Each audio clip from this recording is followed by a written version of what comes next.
माँ, मैंने आपके लिए वो सुंदर सा शॉल भिजवाया था। आप जब नीचे घूमने जाओ तो यही पहन कर जाना। वसु अपनी माँ हेमलता जी से कहने लगी। और हाँ माँ, मैंने जो आपके लिए स्वेटर भिजवाया है उसे भी पहन लेना। छोटी बेटी कनु भी बोली। इतने में सबसे बड़ा बेटा यश बोला कि मैंने एक सब्जी वाले से बात कर ली है, वो आपको घर बैठे सब्जी दे जाएगा। मैं तो कह रहा हूं कि आप कुक भी रख लो ताकि आपको खाना बनाने की जरूरत ही ना पड़े। आप और पापा बस आराम से रहिए, हम आप दोनों की सारी सुविधाओं का ध्यान रखेंगे। मैंने अंदर वाले बाथरूम के लिए नया गीजर भी ऑर्डर कर दिया है, आपको बाहर नहीं जाना पड़ेगा। यश ने फिर से कहा तो हेमलता जी फीकी सी हंसी हंसने लगी और उठकर चली गई। तीनों बच्चों को आश्चर्य हुआ कि माँ को अचानक से क्या हो गया है। पापा, माँ को क्या हो गया? तीनों ने उत्सुकता पूर्वक पूछा। माँ खुश नहीं लग रही है?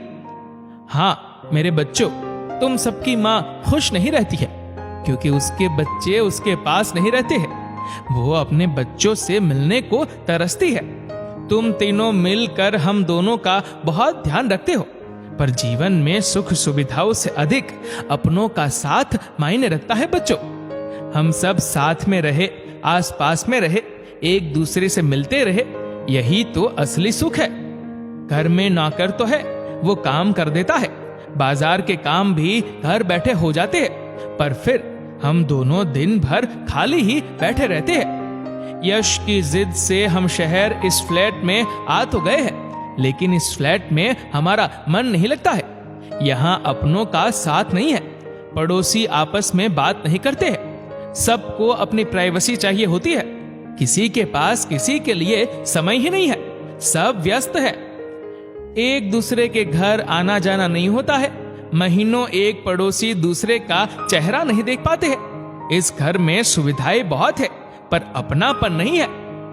अपने पापा रमेश जी की बातें सुनकर तीनों बच्चे भी चुप हो गए। वीडियो कॉल करते करते उनकी भी आंखें शर्म से झुक गई। वसु, कनु और यश हर तरह से अपने माँ और पापा को खुश रखने की कोशिश करने में लगे थे, पर वो उन्हें खुश नहीं रख पा रहे थे। बचपन में माँ हेमलता जी और पापा रमेश जी साथ तीनों बच्चे बहुत खुश रहते थे। परिवार में एक सुखद वातावरण था। गांव के उस घर में सुविधाएं नहीं थी, फिर भी जीवन वहां अच्छे से बीत रहा था।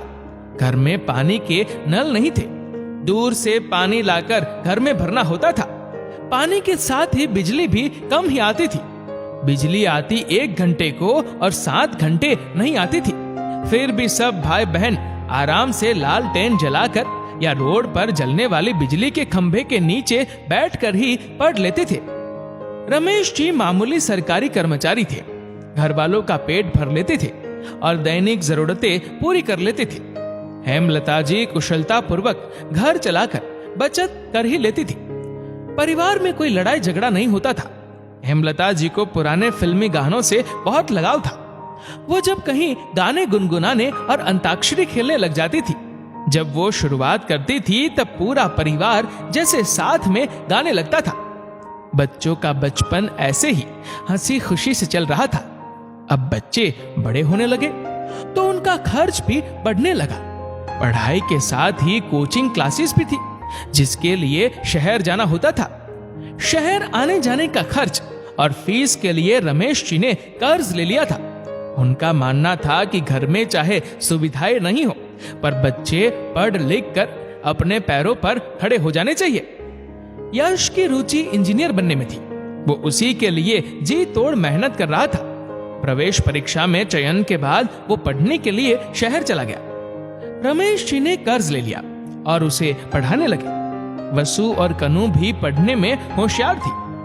वसु जज बनना चाहती थी और कनु स्कूल में टीचर। ईश्वर की कृपा से तीनों बच्चे विशेष सुविधाएं ना मिलने के बावजूद भी अपने अपने कर्म क्षेत्र में सफल रहे और तीनों की नौकरी लग गई। जीवन का एक पड़ाव तो बच्चों के साथ में पार हो गया, पर अब हेमलता जी चिंता मग्न रहने लगी जब से यश ने उन्हें बताया कि उसे बाहर नौकरी के लिए जाना है। तू गांव में नहीं रह सकता है क्या? हेमलता जी ने उसका हाथ थामकर कहा, नहीं माँ, गांव में जब पढ़ने की ही सुविधा नहीं है तो नौकरी भी कहां से मिलेगी? मुझे शहर जाना होगा। फिर पापा ने पढ़ाई के लिए इतना बड़ा कर्ज ले रखा है, उसे भी तो चुकाना होगा। बेटा, शहर में सब सुविधाएं होंगी, पर गांव जैसा प्यार तो कहीं नहीं मिलेगा, उन्होंने समझाया। पर यश भी क्या करता, नौकरी तो उसे करनी ही थी। वसु भी शहर के कोर्ट में जज बन गई थी। अब उसकी भी जाने की बारी आई तो हेमलता जी का कलेजा और भी टूट गया। उसका हरा भरा परिवार एक एक करके बिखर रहा था। यश और वसु चले गए, दोनों अलग शहरों में रहने लगे। दोनों का अपना जीवन शुरू हो गया। यश अपने काम में अच्छा प्रदर्शन करने लगा और हर महीने पैसे भेजकर वो कर्ज चुकाने लगा। सालों बाद हेमलता जी और रमेश जी को राहत मिली। दोनों ने अपने बच्चों को अच्छे संस्कार दिए थे और बच्चों ने भी अपने माँ और पापा को संघर्ष करते हुए देखा था। तो यश ने प्रण ले रखा था कि जब तक मैं सारा कर्ज नहीं चुका लेता और दोनों बहनों की शादी नहीं कर लेता, तब तक मैं शादी नहीं करूंगा। हालांकि यश की नौकरी को देखते हुए उसके लिए काफी रिश्ते आ रहे थे। तीनों भाई बहनों में ज्यादा अंतर भी नहीं था। वसु के लिए लड़का देखा जा रहा था। हेमंत को पसंद किया गया, जो उसी कोर्ट में वकील था। दोनों की रजामंदी से यह शादी हो गई। वसु पहले तो फिर भी आती जाती रहती थी, पर अब वो हमेशा के लिए घर से विदा हो गई। माँ तो अपने बच्चों से कभी दूर नहीं रहना चाहती है, पर बच्चों का भी अपना जीवन होता है, उन्हें दूर जाकर ही अपना भविष्य बनाना होता है। कनु के स्कूल की नौकरी भी सही चल रही थी। वसु की शादी के बाद अब उसकी शादी भी करनी थी। वो गांव में ही रहकर नौकरी करना चाहती थी, पर लड़के वाले चाहते थे कि कनु अपनी नौकरी छोड़ दे। कनु का होने वाला पति खुद सरकारी दफ्तर में ऑफिसर था। हेमलता जी ने समझाया कि तू शहर जाकर और नौकरी ढूंढ लेना, लेकिन कनु गांव में नौकरी करके ही माँ और पापा के साथ में रहना चाहती थी। वसु और यश ने भी समझाया कि हम सब मिलकर माँ और पापा को संभाल लेंगे। तब जाकर कनु ने शादी के लिए हाँ भरी। कनु की शादी भी धूमधाम से हो गई। यश ने भी अच्छा पैसा लगा दिया। अपने माँ और पापा की जिम्मेदारी भी उसने ही निभा दी और रमेश जी का कर्ज भी जो उन्होंने बच्चों की पढ़ाई के लिए लिया था, वो भी हर महीने उतारने लगा। तीनों बच्चों के जाने के बाद हेमलता जी मुरझा गई थी। अब वो गुनगुनाती भी नहीं थी और अंताक्षरी खेलना भी बंद कर दिया था। जब देखो आंसू ही बहाती रहती थी। आसपास की पड़ोसनें हिम्मत बंधाती रहती थी। दोपहर में चाय पर बुलाती रहती थी। इस तरह से उनका समय अच्छे से गुजर रहा था। कभी किसी के यहाँ भजन में चली जाती थी, कभी कोई अपने घर खाने के लिए बुला लेती थी, तो कभी किसी के यहाँ ब्याह है, महिला संगीत है, जलवा पूजन है, सत्यनारायण की कथा है, तो कभी किसी का जन्म दिवस का न्योता भी मिल जाता था।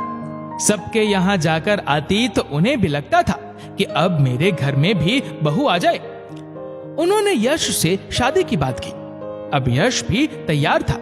उसने बताया कि उसी की ऑफिस में काम करने वाली कल्पना को वो पसंद करता है और उसकी बहनों की शादी हो जाए, इसके लिए वो अभी तक रुकी हुई थी।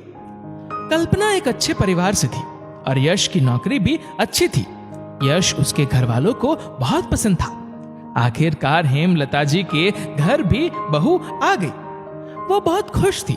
उन्होंने सोचा था कि 4 दिन बाद वो भी अपनी सभी सखियों को बुलाएंगी और कल्पना का उसी दिन चौका पूजन करवाएगी। पर कल्पना ने दूसरे दिन शाम को ही सामान पैक कर लिया।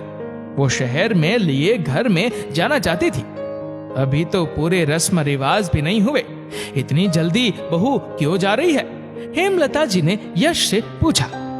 माँ, यहाँ पर शहर के जितनी सुविधाएं नहीं है, कमरे में एसी नहीं है, अटैच बाथरूम नहीं है और इंटरनेट भी बड़ा धीमा चलता है, बिजली भी घंटों गुल रहती है।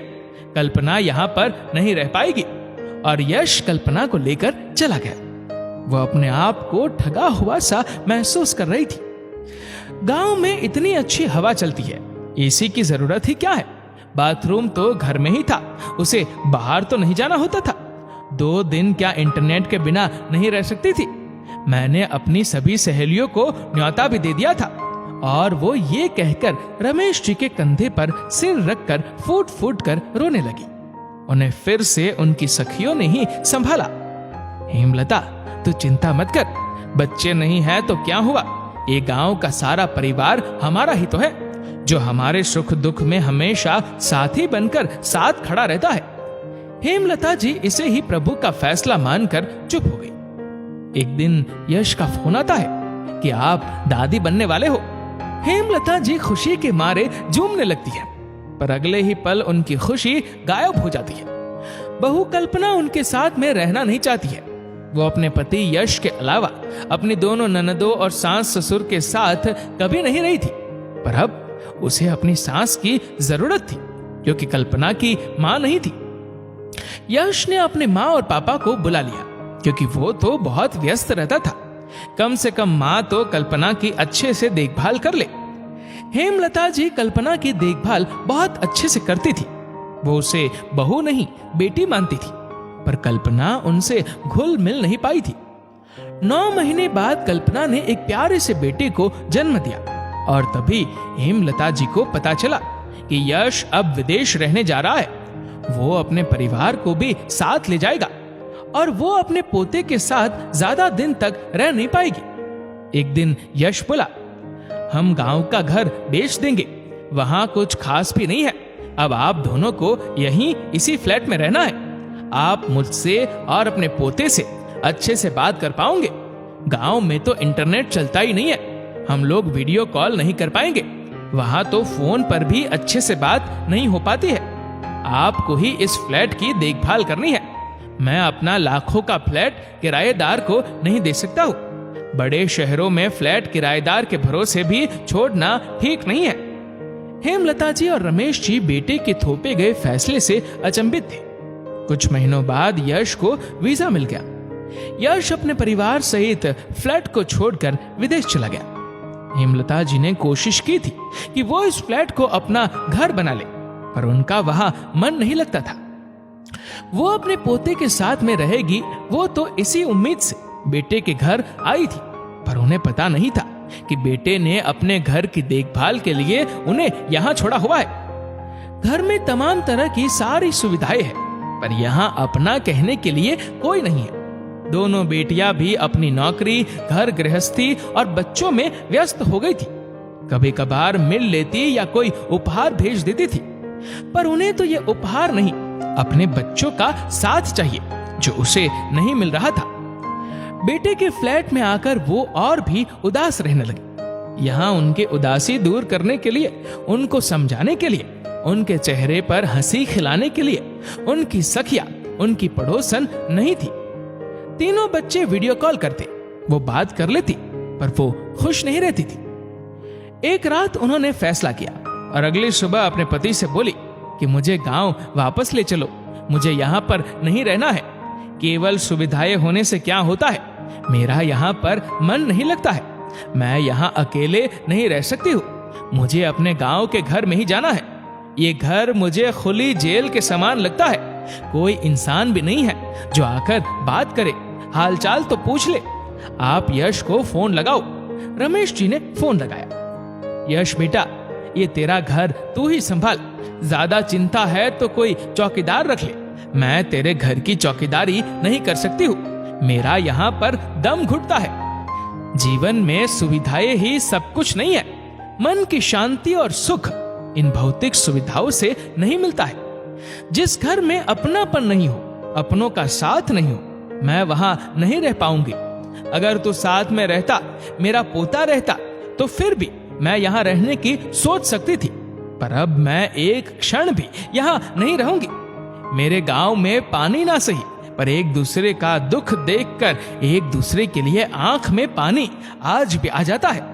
बिजली कम आती है, पर फिर भी पड़ोसियों और रिश्तेदारों के साथ से घर आंगन चमकता है। इंटरनेट धीमा चलता है तो क्या हुआ, वहां कोई मुसीबत में साथ छोड़कर भाग नहीं जाता है। जीवन में सुख सुविधाओं से अधिक अपनों का साथ मायने रखता है। तू मुझे सब सुविधाएं तो दे गया, पर बुढ़ापे में अपने माता पिता का ही साथ छोड़ गया। अब हमारा इस शहर में कोई नहीं है। हम दोनों कल सुबह ही वापस जा रहे हैं। तू अपने माता और पिता को तो संभाल नहीं पाया। अब जैसे भी हो तेरा फ्लैट तू ही संभाल ले। लेकिन माँ, मेरी बात तो सुनो। यश की आवाज पूरी सुने बिना ही हेमलता जी ने फोन रख दिया। रात को ही अपना सारा सामान जमा लिया। फ्लैट की चाबी यश के दोस्त को देकर वो पहली ट्रेन से अपने गांव के लिए रवाना हो गए। दोस्तों, जीवन में भौतिक सुविधाएं चाहे मिले ना मिले, पर अपनों का साथ जरूर होना चाहिए। भौतिक सुविधाओं से मन को सुकून नहीं मिलता है, उसके लिए तो अपनों का प्यार और साथ ही चाहिए। इस वीडियो को लेकर आपकी क्या राय है, नीचे कमेंट करके जरूर बताएगा। और अगर आपको वीडियो अच्छा लगा हो तो इस वीडियो को लाइक करेगा, शेयर करेगा ज्यादा से ज्यादा लोगों तक। और ऐसे ही और भी इंस्पिरेशनल वीडियोस के लिए सब्सक्राइब करें हमारे यूट्यूब चैनल को और फेसबुक पर फॉलो करें हमारे पेज को। धन्यवाद।